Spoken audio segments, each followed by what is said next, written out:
प्रदेश में होने वाले उपचुनाव की।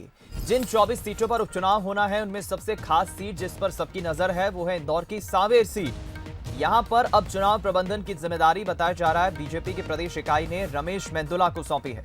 रमेश मेंदोला जो इस वक्त इंदौर क्षेत्र क्रमांक 2 से विधायक हैं, उन्हें ये जिम्मेदारी सौंपी है और इसके अलावा मालवा की 5 सीटों की जिम्मेदारी कैलाश विजयवर्गीय को सौंपी है।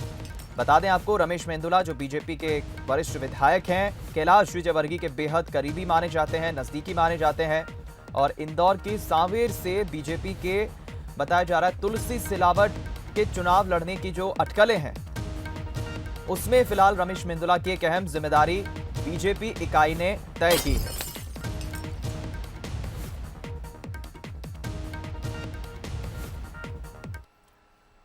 हम लोग करेंगे इस खबर पर ज्यादा बातचीत और चर्चा के लिए इंदौर से हमारे संवाददाता पीयूष पारे लाइव जुड़ गए। अब पीयूष, जल्द ही मध्य प्रदेश के जिन 24 सीटों पर उपचुनाव होना है उनमें से मालवा की अगर हम सांवेर सीट की बात करें तो इस पर सबकी निगाहें हैं, क्योंकि संभावित उम्मीदवार के तौर पर कांग्रेस से एक तरफ प्रेमचंद गुड्डू, बीजेपी से संभावित तुलसी सिलावट, ये जिम्मेदारी अब कैलाश विजयवर्गीय के अलावा रमेश मेंदोला को सौंपी है। इस पर्टिकुलर सीट पर कितनी खास रहेगी जिम्मेदारी?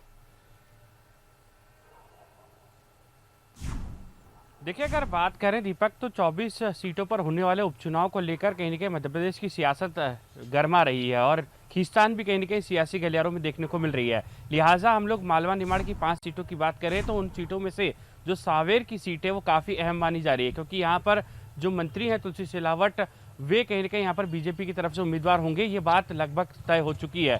दूसरी तरफ हम लोग बात करें तो कांग्रेस में से भी कहीं न कहीं यहाँ पर जो समीकरण है वो यहाँ पर निकल कर सामने आ रहे हैं। दरअसल बीजेपी छोड़कर फिर से कांग्रेस में वापसी करने वाले प्रेमचंद गुड्डू कांग्रेस के उम्मीदवार हो सकते हैं। फिलहाल कहीं न कहीं ये समीकरण बनते हुए नजर आ रहे हैं। लिहाजा इस सीट पर कहीं न कहीं एक लंबी कश्मकश देखने को मिलेगी। ऐसे में जब पार्टी आलाकमान यानी कि भाजपा ने जब मालवा निमाड़ की सीटों पर बीजेपी महासचिव कैलाश विजयवर्गीय को जिम्मेदारी सौंपी है तो उन्होंने इसके लिए रणनीति भी बनाना शुरू कर दी है और यही वजह है कि सांवेर जैसी महत्वपूर्ण सीट पर अब कहीं न कहीं जो अपने कब से सबसे करीबी हैं कैलाश विजयवर्गीय के विधायक रमेश मेंदोला, उन्हें कहीं न कहीं यहाँ पर प्रबंधन का पूरा जिम्मा सौंपा गया है। दरअसल रमेश मेंदोला वे विधायक हैं जिनकी गिनती मध्य प्रदेश के कद्दावर विधायकों में होती है और मध्य प्रदेश में सबसे ज़्यादा वोटों से जीतने वाले विधायक भी वे रहे हैं और चुनावी मैनेजमेंट के साथ साथ में प्रबंधन में और साथ ही टीम वर्क को लेकर कहीं न कहीं वे काफ़ी सक्रिय भी नजर आते हैं और माहिर भी माने जाते हैं। लिहाजा सांवेर जैसी बड़ी सीट पर अब रमेश मेंदोला को यहाँ पर पार्टी ने जिम्मेदारी सौंपी है और पूरी कमान अब प्रबंधन की रमेश मेंदोला संभालेंगे और यही वजह है कि कल देर रात भी कैलाश विजयवर्गीय रमेश मेंदोला के साथ में यहाँ पर जो जिला अध्यक्ष हैं, पूर्व विधायक रहे हैं राजेश सोनकर बीजेपी के, उनके घर मुलाकात करने पहुंचे। चुनाव को लेकर कई समीकरणों पर चर्चा हुई, कार्यकर्ताओं को लेकर कहीं न कहीं यहाँ पर चर्चा हुई और आज भी महत्वपूर्ण बैठकें यहाँ पर होगी।